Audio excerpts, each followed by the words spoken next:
سورة عبس اعوذ باللہ من الشیطان الرجیم بسم اللہ الرحمن الرحیم عبس وتولی، وہ ترشرو ہوا اور منہ موڑ لیا، ان جاءہ الاعمی، صرف اس لیے کہ اس کے پاس ایک نبینہ آیا۔ ابن مکتوم سے نبی کریم صلی اللہ علیہ وسلم کے چہرے پر جو ناگواری کے اثرات ظاہر ہوئے اسے عبسہ سے اور توجہی کو تولا سے تعبیر فرمایا۔ وما يدريك لعله يزكى،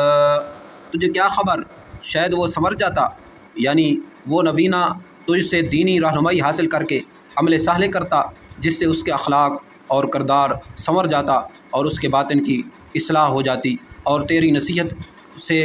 سننے کو اس کا فائدہ حاصل ہوتا۔